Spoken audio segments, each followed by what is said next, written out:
Hey everybody, this is Leo Duke from the North Wind, and you are listening to Heavy Mental Breakdown.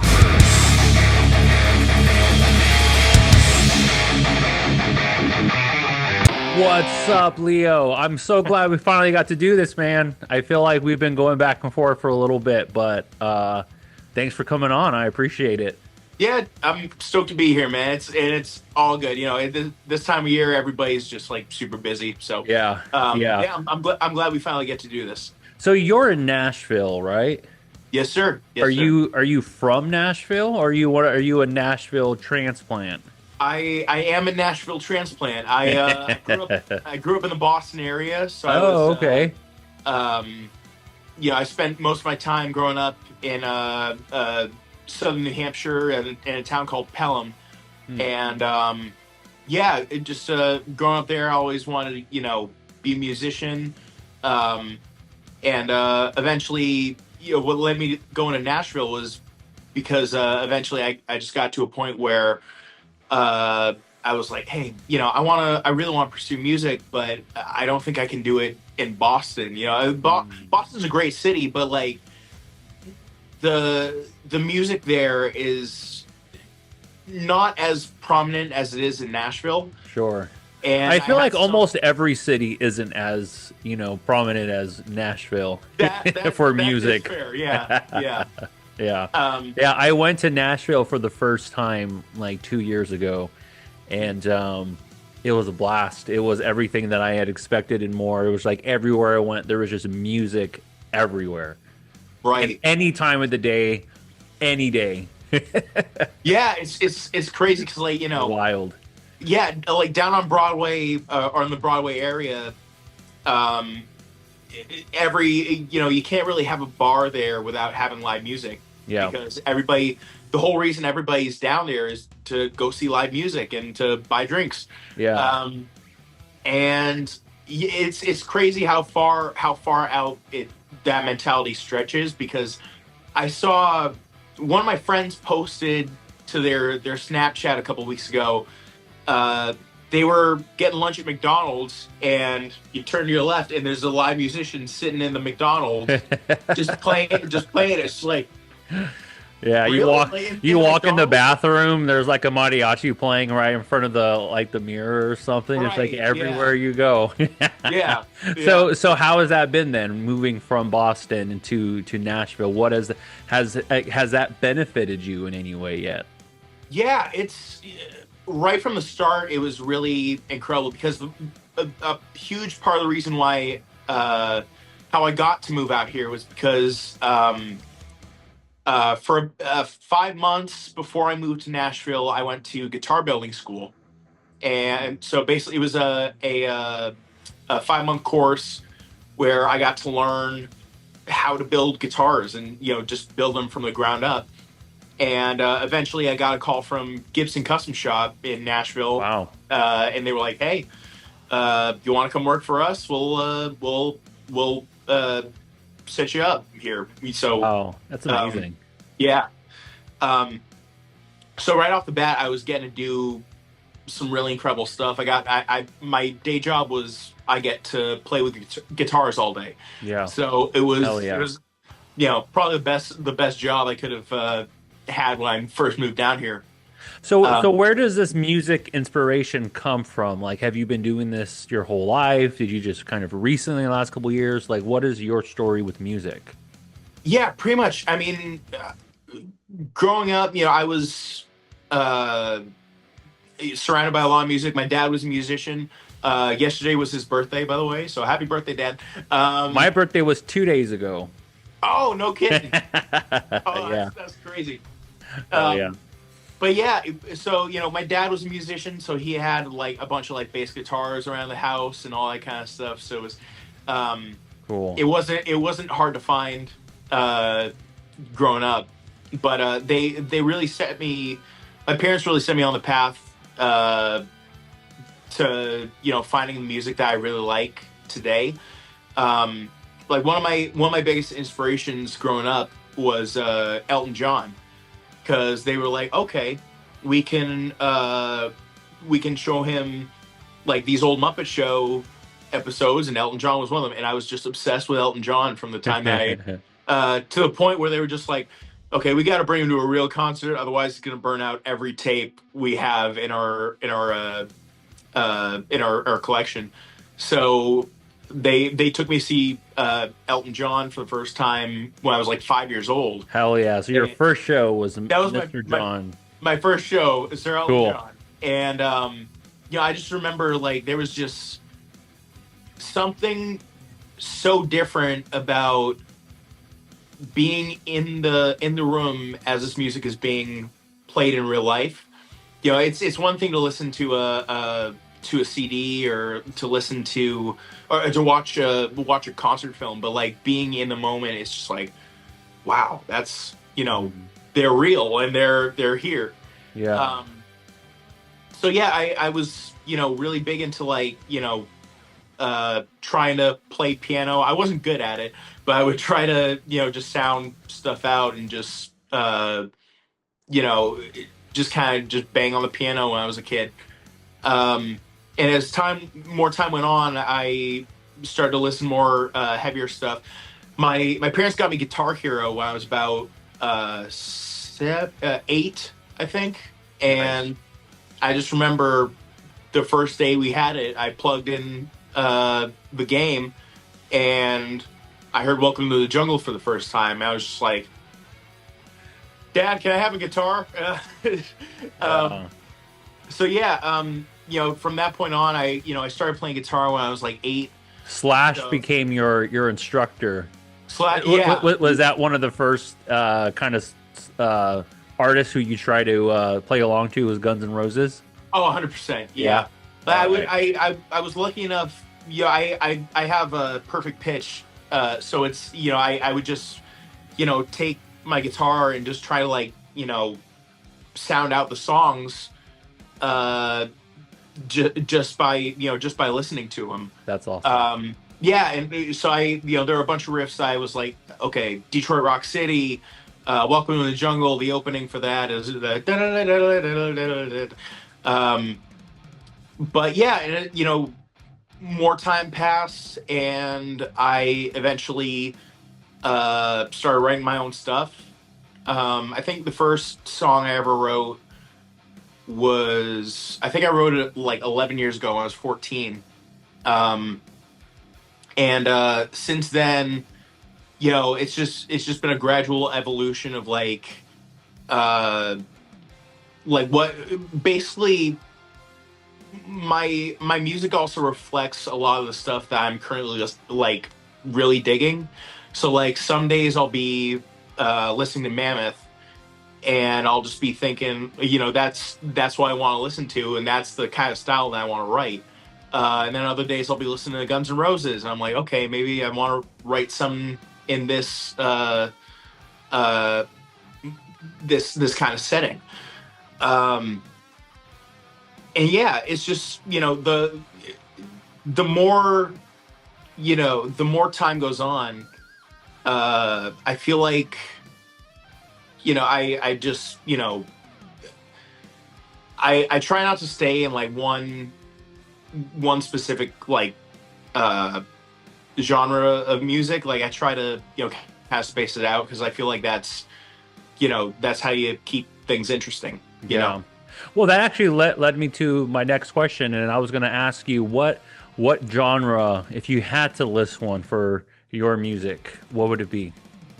I'd say it's more in the line of like classic rock. Classic rock. Yeah, yeah. So like bands like Guns N' Roses and Aerosmith and Queen. Those were all guys I was really really into. Have growing you up. ever been to the Rock and Roll Hall of Fame in Cleveland? Yes, like I think it was 12 years ago. I think. Okay. Yeah, but I think it was the year after Guns N' Roses were inducted. I was just like, hey, can we maybe drive over to Ohio and see who, Yeah. but yeah, that was a fun trip. Yeah. I remember it being really cool. The building is incredible. Yeah. Yeah. But yeah, I've Yeah, always wanted to just go back. from like some of your inspirations and stuff, I'm like, if you have not been there yet, you got to go, because I think you would absolutely love it. Oh yeah. Yeah, it was I went there the first time like 2 years ago, and I've always wanted to go. Um, it was pretty surreal being there. A lot of music history in Cleveland too, and I didn't really know that. I didn't really notice how deep Cleveland went with music. So it was interesting. It was cool though. Um, so talking about your music here, we are here because of a song called Lifeboat, um, featuring Mark Tully. Who's Mark Tully? So Mark Tully was actually a guy I went to college with. Um, he's a incredible musician. He's based in New York right now. Oh, cool. Me too. Oh, no kidding. Yeah, definitely reach out to him because he's really cool. Um, and I just remember I was writing music at the time, and I was like, all right, I wanted to do some sort of kind of like a Slash thing where I would bring like other musicians on to Mm. like, throw their own kind of vibe into the song. Yeah. Um, so I did Lifeboat with Mark, and I did another song with my friend Tanya Venom from Stormstress, and yeah, I was really happy with what Mark did, um, and he's a great guitar player and great singer, just a super talented guy. Cool. Why did you choose this one to break the lyrics down? What does this song mean to you? Yeah, I mean this song. I think this was one of the first songs I really wrote after leaving my last band, and it was also a time that I was really going through some self-reflective period, Hmm. and I just remember, a huge part of my mental health story is when I was about 18. I probably went through like the worst like depression of my life. Like I felt it was a time where I felt like really alone and just wasn't uh, really happy with myself or what was going on around me. Hmm. Um, and Seems like that was right after high school. during high school, Oh, during high school. yeah. It was that. It was that. I am almost off to the real world. Right. Yeah. Part of Panic. that. Part of that. But it was Yeah. also, it was, that was always looming over me. But it was also, you know, there was some, personal drama that was going on between me and, some of my friends at the time, and I just wasn't really in a healthy mindset. And I wrote this song years uh, after I got out of that kind of funk that I was in, Hmm. and it was at a point where I kind of realized, uh, while while there were some things that I was justified to be angry at the time, there were also some things that I look back and I'm like, yeah, I kind of that was my fault. That was my Hmm. part of why I was um that was part of why I was a huge part of the reason as to why that wasn't going well. Um, so the and I got the inspiration from listening to this comedian uh, that I liked, and he mentioned something about oh, you burned a bridge, build a boat, and get Hmm. back to it. Yeah. So that's how I kind of came up with the idea of lifeboat. Lifeboat. Um, Gotcha. yeah. So it was kind of like it was my big like, hey, I screwed up, I'm sorry, Hmm. kind of song. Will you? Yeah, it seems like a reflective, looking back on it now a couple years later and, being self-aware and taking accountability for the way that, things have happened. Not Yeah, all of totally. it, but maybe some of it. You're not perfect. I'm Sure. not a perfect person. No one is. So Yeah. so it's probably just like a self-reflective song. That's pretty cool. Yeah. It's just I feel like I've always thought like if you can't like take responsibility for the stuff that you might have screwed up on, you know, what does that say about you? You know, Hmm. um, I'd rather be honest about like something that I really screwed up on, and then kind of just move on. Well, not move on, but move forward. Yeah, it's important to hold on to those things with you because you don't want to make the same mistake. So you have to learn from the past shit that pissed you off about yourself. Right, right. All right, this is Lifeboat by Leo Duke featuring Mark Tully. Shout out to Mark Tully on this one. Shout out to Mark Tully. He crushed it on this. And we're here to break this track down. Yes, sir.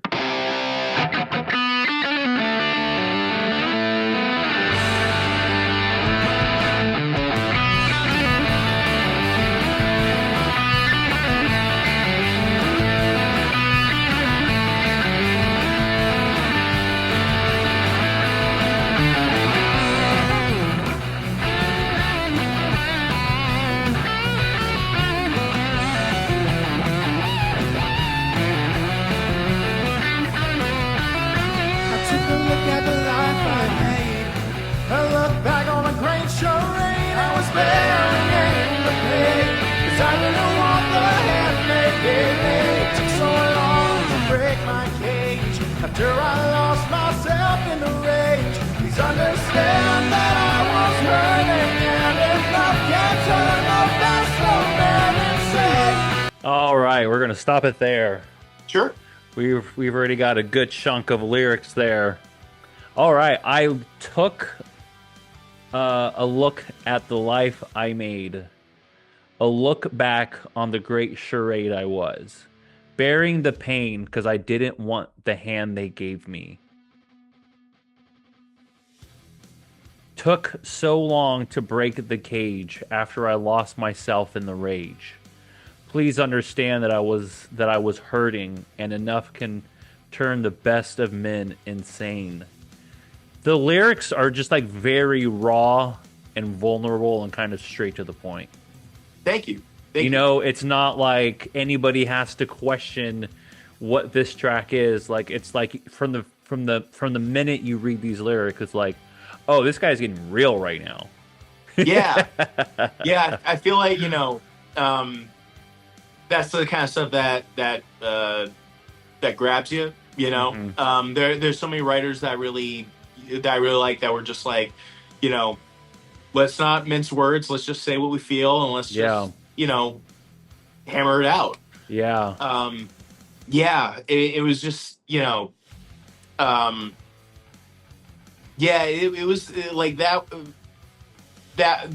point was it was basically me trying to say like, hey, uh, you know, I was really struggling, and I know that I hurt you, and it's just I know um this is I was just really in a bad place. yeah.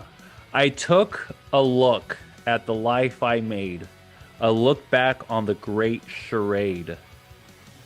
It's almost like you didn't even know who, or not. It's almost like you were playing a part, almost like you didn't really know who you were, and you were kind of playing charades of maybe the way you thought you needed to be, and that caused you um, pain later on. Yeah, man. Basically, Bearing that pain because I didn't want the hand they gave me. They gave you. So it's like, yeah, like maybe you're hearing these things from other people and you think you've become this person that you don't even know anymore. And it took so long to break out of that cage, but you were able to with that rage. yeah, And all that built up stuff, it was just because I was hurting. Enough can turn a beast, can turn the best of men insane. Yeah, dude. I feel that one. yeah, yeah. It was just there was a point where part of it was that I was growing up, I was made fun of a lot because I was different, and I was you know I was diagnosed with autism spectrum disorder when I was really young. So Mm. I was always kind of the odd one out, for lack of better word. And it there was a moment where, you know, I felt like I finally found a place that I belonged, and then it turned out that I was not. It was not exactly as I thought it was. I was really kind of the laughing stock once again, and that was kind of just a real like tipping point where I was just like, you know, I kind of got to a point where I felt like the anger that I felt in that moment was very justified. Yeah. But I just let it get to a level that just wasn't healthy for me, and really wasn't healthy for anybody else around me, you know? Handling pain and hurt is a very tricky thing. Yeah. You know, everybody handles that a lot differently. Right. And so when it comes to holding back or regretting things we did or said, sometimes it is a good, you know, way to, you know, if you are justified in a way, that's okay too sometimes. You know, sometimes it's okay to get fucking pissed off. Oh, totally. You know what I mean? And I love how you said it can turn the best of men insane. Because we do kind of put up this front that nothing's wrong or that we're good or whatever. But no, like, enough pushing, enough tempting, it can make anybody lose it. Totally, yeah. It's, you know, it like I say, you know, it could, you know, turn the nice people into total monsters. Yeah. Not to say that I became a total monster, but I became somebody that I wasn't. I look back on, and that's not somebody that I want to be. You know. Yeah. Well, I think recognizing that that's not who you want to be, and kind of making a stand on it, like putting a track out like this. It's like, I don't want to be this person anymore.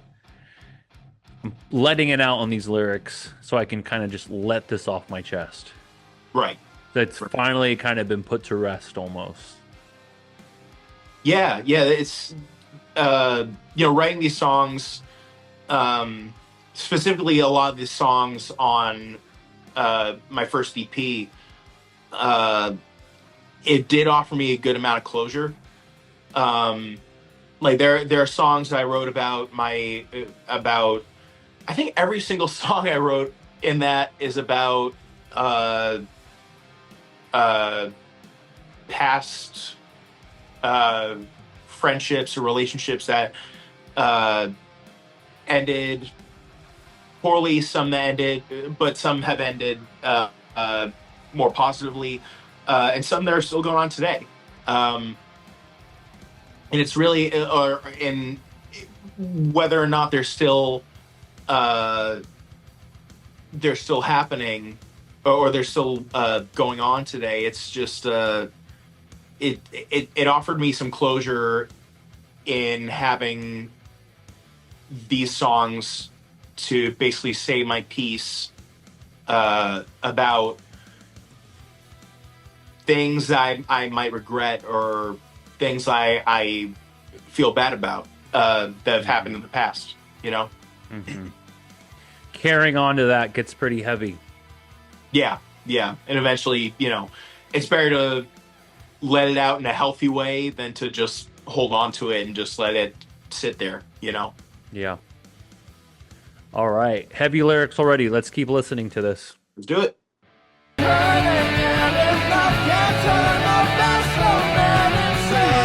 Sending a lifeboat, I wanna cross the bridge I burned to get to you. The story that I wrote isn't the one I pictured. I've been going through. These years have torn me apart.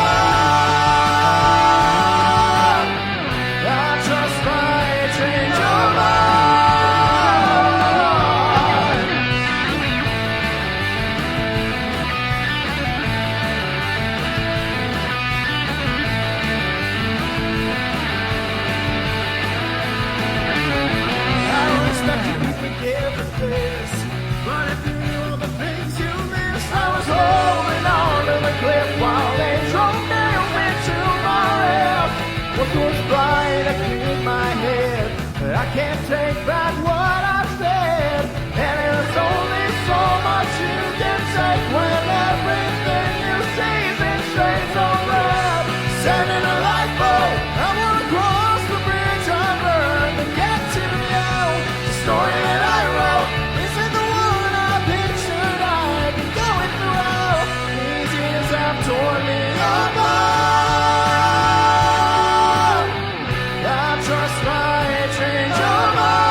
All right, before we get into that solo, I knew that was Yeah. coming. I knew there was a solo coming in here somewhere.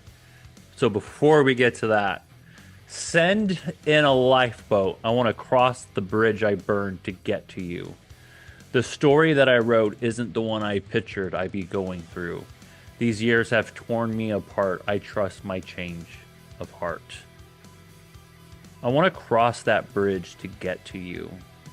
Are you saying that you want to rekindle some of those relationships, or are you almost saying it in a way of I want to get back to that old me, that I trust my change of heart. These years have torn me, and it's almost like the lifeboat is how you maneuver your own life, and it's I want to get back to that side because that's the me that I know and that I can trust. I want to leave this one over here. I wish I was clever enough to have it be that second part, but damn, wow. Fuck, man. Yeah, but I mean, it was mainly the first idea. Like, I wanted to cross the bridge I burned, uh, and rekindle some of the friends I kind of lost in that really rough period of my life. Um, Yeah. but yeah, maybe subconsciously, I could have been thinking I'm also trying to get back to the old me. Yeah, Um, because when I heard that, that's what I thought it was. I was really, like, "Oh, you are talking to yourself." A lifeboat, to me, a lifeboat is a lifesaver almost, where you're just like, "I need this lifeboat to survive."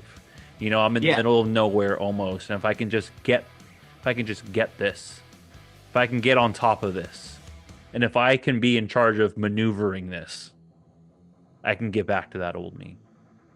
Yeah, I mean, at the same time,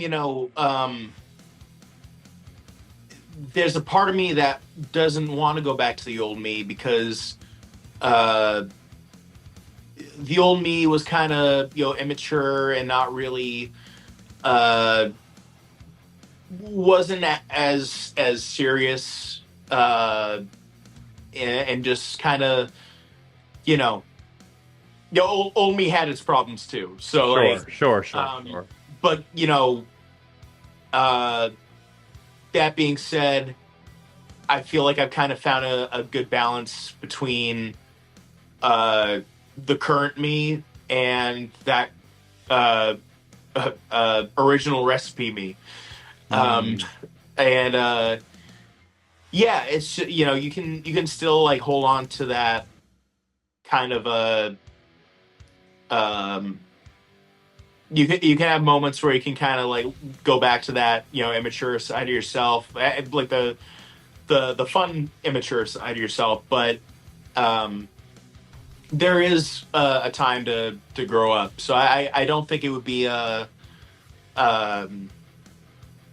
I don't think it would be me trying to go back to the old me, you know. mm, yeah, yeah, I definitely get that in here. I don't expect to be forgiven. Uh, but if you knew all the things you missed, I was holding on to the cliff while they drove, nails into my wrist. Once, once was blind, I cleared my head, but I can't take back what I said. Yeah, that I was don't expect to be forgiven by anybody, but you have to say it anyway. right. um But if you yeah, knew the things that I was holding on to and how heavy it was and how hard it was to hold on to. yeah, and I use some of those metaphors because it's like that was easily that period of my life was like the most pain I've ever been in, like mentally. Yeah. um and it just constantly ate away at me. It was just like, you know I felt like I had no one. It was like, I spent a year just feeling just tortured by my own mind. Um, So full disclosure, I am planning on doing a re-recording of this. Um, we were just in the studio, mainly because I felt, I put the original EP out, and I tried pitching it to playlists, and they said, look, the songs are great, but we just the mix is not as good as it could be. I said, you're absolutely right. I did it myself, and I have no idea what I'm doing. But luckily, I found I found a really great group of producers that have really elevated the music. But regardless, Yeah, so let me that go line- back to that original question now that I have Yes. my mindset back. Okay. So one thing that I wanted to point out a little bit that I wanted to question is, so there's a part where you say, I don't expect to be forgiven. And then you talk about nails into my wrists. Is any of this intentionally kind of biblical? Yeah, I think there was a period where I was it was reference of like me trying to find something to get me through this, like, find God or whatever it was that I was looking for. Yeah, Just look- because when you say I don't expect to be forgiven, that to me that can go the way, well, yeah, I don't expect to be forgiven by these people for the situations, but it also seems like it's even bigger than that. Like, you don't want, almost your God, almost, it's almost like you're talking to God almost. I don't expect to be forgiven for this, where you're putting it so much on yourself. It was. I don't think so. I think it was mainly like it was really something to like it was a metaphor. It might have been like a little far of a reach, Okay. to put it that way. But I was just like, what's dramatic and rhymes with everything? And what kind of things can I Yeah. draw from to Yes. yeah, Sometimes I'm not trying to. yeah. I promise I don't have a savior complex. I promise. But no, No, it you're was just, good. You're good. yeah, it was just a thing that I was like, trying to figure out like how to express some like extreme level of pain that I was in. Yeah. Uh, A visual to it almost. yeah, yeah. Putting like a gruesome kind of visual and Yeah, kind of put people in a mindset of just feeling uncomfortable, and that's how you were feeling or something like that. right. And The pain of it. looking back on it, that might have been a bit much. That's why it's updated in the new lyrics I sent. Gotcha, I was gotcha. like, Oh, maybe I gotcha. went a little far. Once was blind, I cleared my head, but I can't take back what I said. But there's only so much you can do when everything you see's in shades of red. That's just to me, that's just straight anger. Yeah, like I said, like that whole so there was a whole year that I was just like really uh just hyper focused on like some of the things that had happened to me, and I was just like in this mentality of like, why me? And I was And that was blinding you. yeah, and Yeah. it blinded me to a lot of things. There were people involved with some of the things that had happened to me that were actually apologizing and trying to say like, hey, I messed up, and I refused to forgive them because I felt more satisfaction in that justified anger that that I was feeling, or what I thought was justified anger. Which, I mean, a good amount of it was, but then I was just taking it a bit too far because I was just not in a good headspace. And then, But it's deep though, and I think it gets the point across of the pain. So I don't know. Yeah, and You can't really, look back on something that was from so long ago and think it was too much because when you were in that moment, it wasn't too much. It was exactly how you kind of felt. yeah, that's fair. Yeah, Yeah. that's a fair. And I think when a lot of people are kind of feeling the same feelings, there's certain words and phrases and metaphors that just hit. It's like, fuck yeah, I was kind of thinking these same things too during this time. Right, So right. kind of keeping in some of that original content might not be too bad. I don't know. Yeah, I don't know. Yeah. No, Um, no regrets. no regrets. No regrets. Uh, um, well, actually, this entire song is about regrets, so not exactly. You know? That's funny. But no, yeah, I mean, yeah, I think, you know, um, yeah, the blind situation was just like I was just letting the anger take over, and I was pushing people away that I shouldn't have been pushing away. You know? Yeah, yeah. I think everybody has that experience. That's a rough one, especially when you know it's your fault. Yeah, And I'm not saying yeah, like it was your fault, right? I'm just in general. yeah. There were some things that were, but there were some things Sure. that weren't. You know? Yeah.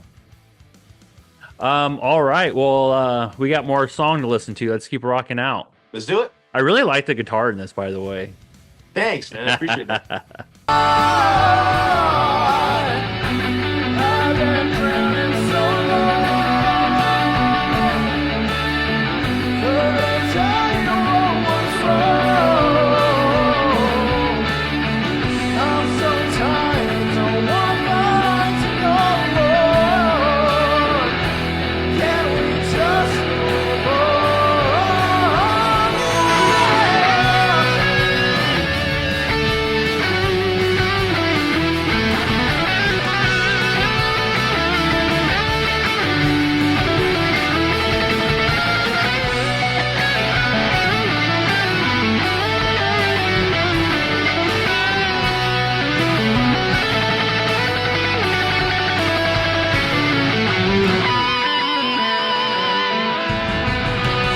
Sat in a lifeboat, I wanna cross the bridge I burned to get to you. The story that I wrote isn't the one I pictured I'd be going through. These years have torn me apart. I trust I change your mind. These years have torn me apart. I trust I change your mind. Set in a lifeboat, set in a lifeboat. I wanna cross the bridge I burned to get to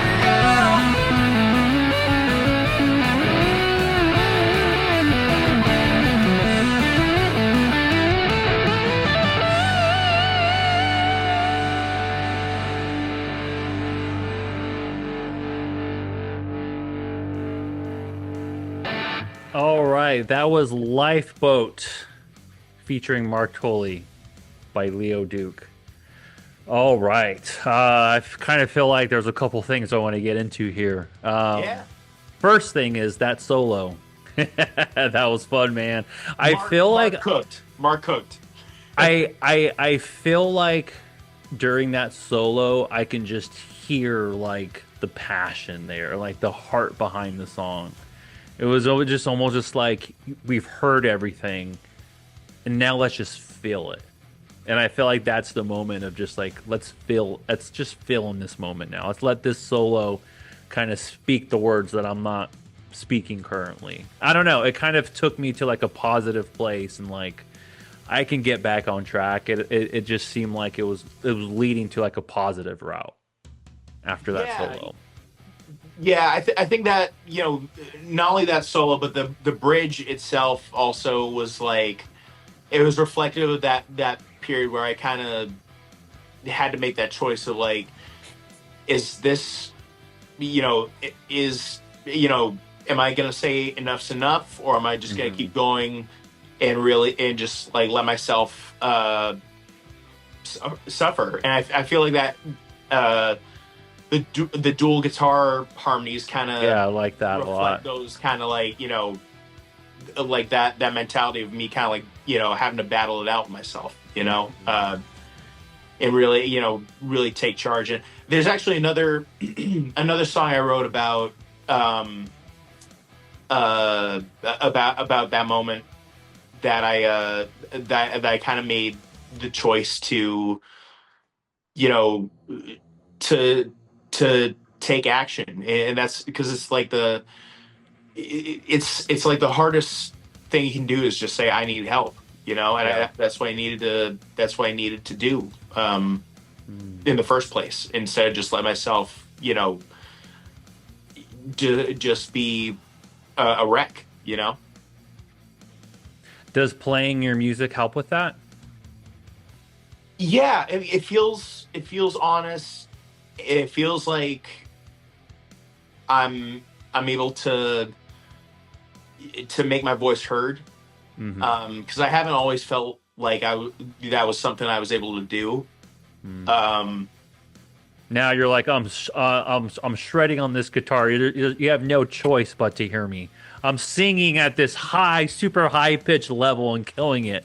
Now you right. have to hear me. You have no choice to. It's like, yeah, there's a video online of like Paul Gilbert going like, everybody's yelling at me, but it doesn't matter because I am louder than you. Exactly. You Um, just turn the yeah. volume up to from 8 to 10 Right. Exactly. Or to 11, to even 11. There you go. if Fuck you yeah. got the right If you amps. got the right amp, hell yeah. Yeah. Um, I've been drowning so long, I couldn't tell them what was wrong.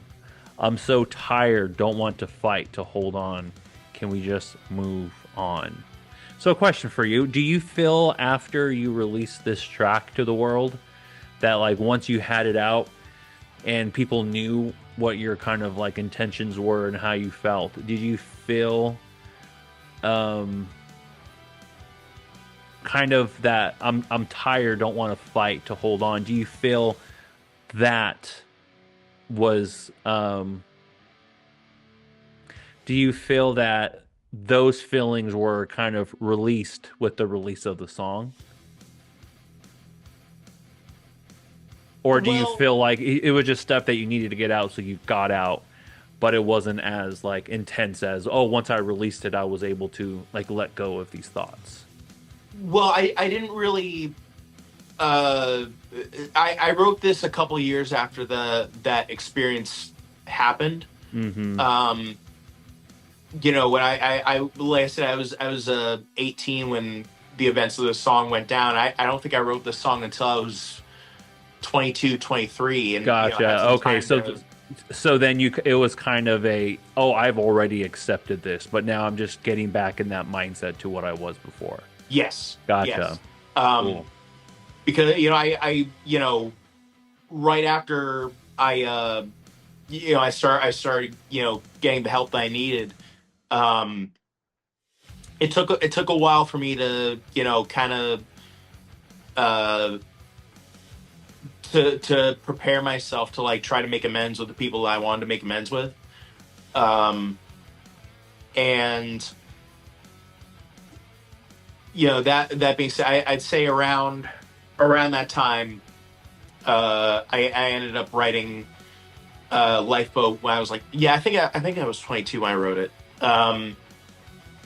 And it was just kind of like a summation of like, yeah, I was just really, I was drowning in my own kind of uh mental mess, and I wanted, I wanted to be out of that situation, but I didn't know how to, if people would accept me for wanting to get help, Hmm. because that's, you know a lot of people think, asking for help is like a sign of weakness, but it's really not. It's just you know everybody goes through these really really hard periods of their life, and sometimes you need an extra hand to help you out with it. Doesn't make Totally. you weak. It doesn't make you a weak person. It makes you human. You know. Mhm. I agree with that. Hmm. Because I'm going back to what you were talking about earlier on how my deepest apologies if I'm not wording this right, but you No. said something like being on the autistic spectrum, Yes. Yes. and you were saying you used to get bullied a lot, growing up and stuff, and I definitely think there is a stigma around those terms. Like not even really truly knowing what they mean, because a lot of people don't even know what that stuff means. Right. It's just like, oh, this category, so I'm placing it with that. And I'm coming at this at a very good intention place because I'm bipolar, and just hearing that alone, people can make assumptions or whatever. But like, unless you know who I am, you don't, or have done knowledge on what this is, like you have no clue. And so Yeah. to me, this is kind of my platform to prove that somebody with some type of mental thing can get through and do great things, and not let that condition stop them. And like you didn't let anything hold you back. You're just like, I don't care what these labels say. Music is in my soul, it's in my blood, and I'm going to go out and do it anyway. Yeah. It's just as many as many issues as I've had with it, it's also given me a lot of really incredible gifts that I think have helped me uh, really develop myself as a musician. Yeah. That I don't think if I was neurotypical, I would probably wouldn't have had. Mhm. But it's also, I It's like to almost be your open. it's almost your superpower. Yeah, exactly. And I Yeah. like to be open about it because, you know, in this day and age where there's so many people with different ideas, and some people think that autism is something that needs to be cured. And I just look at these people and I go, what about me needs to be cured? Like Hmm. I've gotten some of the best experiences of my life and best gifts of my life because I have this. Um, and um, it's not something that I look at as a weakness anymore. Good for you. It's like, you know, it just, especially in the times we're living in, it's just I feel like it's important to, be represented, represent, this thing as something that's like, this is not something you have to be afraid of. This is something that affects Or ashamed of either. or ashamed of. No, Yeah. because this affects. God knows how many people. God knows how many people don't even know they have it and have been Right. living with it Right. their entire life. Um, and you just like see, how many people are like, um, framing this as something that's that makes you less than uh, less than I guess less than human. It makes me mad sometimes. So then one last question kind of around this subject before we wrap up. Um, I think an important question is, what advice would you give to somebody who is kind of going through something similar to what you've gone through? You've moved away from home. You're playing shows, you're playing music, you're doing the thing. You're in Nashville. You're in it. A lot of people can be very intimidated by making these moves. What advice would you give to someone who wants to kind of do what you do, who have kind of been have titles thrown at them, that might prevent them from feeling that they could do it? There's a lot of things I would say. The first one is, don't listen to the naysayers, because odds are they're just jealous that you might be able to do it and they feel like they can't. Mm-hmm. Um, uh, don't if I'm talking to somebody in high school, I'll be like, don't take this part of your life too seriously. I mean, take it seriously in the things that matter, but don't put too much stock into everything that's happening to you right now, every bad thing that's happening to you right now, because there were, you know, there will be way better days. There are so many better days ahead than there are bad days behind. I like that. Yeah, and I think the last thing is find some sort of creative outlet, or not even a creative outlet. Find a healthy outlet for you to talk about this, like whether it's therapy or whether it's writing music. It's it helps, and never be afraid to ask for help, because that's the biggest factor in all this, I think. Solid advice from Leo Duke. Solid. So with that being said, what does 2026 look like for you? What do you got coming up? So we're putting out a new single on February 4th. It's love themed. It's about the struggles of trying to find love in a big city, I guess. And so that's gonna be coming out. It's a song called "I'll Never Know." It's actually a re-recording of one of the songs on my first EP. Cool. So we finally got a real super really high quality recording of it. And on top of that, on February 11th, we're going to be opening up for Chemical Fire in Nashville, Tennessee. Chemical Fire. Chemical Fire, yes. We're really excited about it because it's one of the co-founders of the band is RJ Hale from Hailstorm. So we're all huge Hailstorm fans in my band. So we're looking forward to that. So it's gonna be a lot of fun.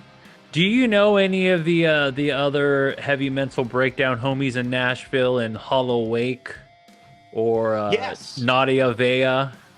I do know some of the Hollow Wake guys. I think Bobby, right? Bobby, yeah.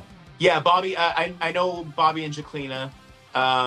Yeah. I knew them a while back. I haven't seen them in forever though. But I definitely, for those listening, follow Mental Health Songwriter Nights on Instagram, because they have a lot of really incredible artists working with them, and they also put on these incredible shows where people can just bare their souls and just talk about what they're feeling. I met some really incredible people through there, cool. including Jacqueline, who's just an extremely positive influence on Nashville. Yeah, that's cool. I've been wanting to get her on the show, but like we were saying earlier, I don't know if it's in the episode or if it was before we started recording, but just how you and I have been trying to link up and do this for a while. I think the holidays and the new year, and people are still trying to get adjusted and winding down from all the holiday chaos.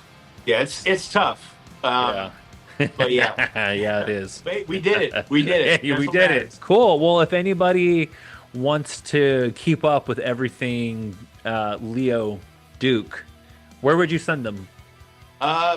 If you search Leo Duke Music, all one word, LEODUKE Music, on pretty much all platforms, you'll be able to find me. I'm on Instagram, Facebook, TikTok. My band Leo Duke in the North Wind, we're on Spotify right now. Our last single, we just passed 4,000 streams on, so we're really happy about that. Sick. Just keep an eye out for our new single coming out in February. So. How many shows a week do you play out there? Oh man, I play right now. I'm sitting at 3. 3 a week. 3 a week, yeah. That's the Nashville lifestyle. That's so cool.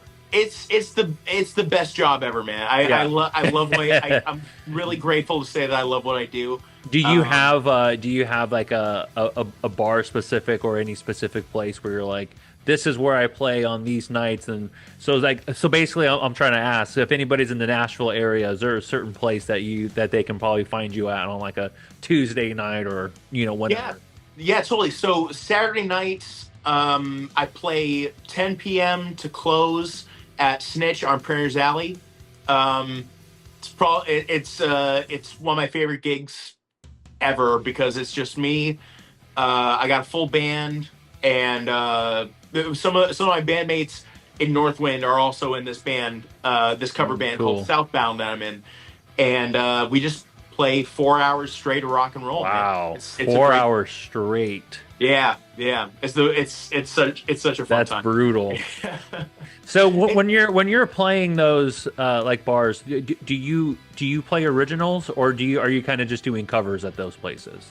It's very rare that we'll play originals. We mainly do covers, but we make a point to just play songs that we never get sick of. So we're playing, Led Zeppelin, we're playing Guns N' Roses, Aerosmith, all those classic bands that we know and love. Yeah, you should Um, try to slip in an original here and there. we have like luckily our drummer and our bass player also play in my solo band. So we had somebody come up and was like, "Hey, do you guys have any originals?" I was like, Mm. three of us do, if that Yeah. works. Yeah, Um, do you keep like CDs or anything like by like where you're playing in case somebody has any questions or like a sign with the QR code that leads to your band page or anything like that? Because yeah, I saw a lot of that when I was there. CD. We don't have CDs yet, just because we haven't really put out a full album yet. I want to Mm. save CDs for when we have an actual album to promote. Sure. Um, that being said, I think within the next year or so we might have enough songs to get that rolling. Cool. Well, next time I am in Nashville, you, me, and Bobby, we're Let's hanging do out. it, man. Hey, you got my info. We'll absolutely. I'd be happy to. Cool, man. Well, thank you for sharing your song and your lyrics and your story. The whole point of all of this is to show that others are opening up about their mental health, and so, the more awareness, especially in this rock and roll community, I think it's super important. So, thank you for, being a part of it and yeah, being vulnerable and rocking out with me tonight. Yeah, of course, man. And thank you for having me on. This is such a cool show. Thank you. It's really also important to have these kind of places where you can give artists the platform to really talk about themselves in like a really intimate and really really vulnerable way. So Yeah. thank you for doing this. Thank you for letting me be a part of it. Hell yeah.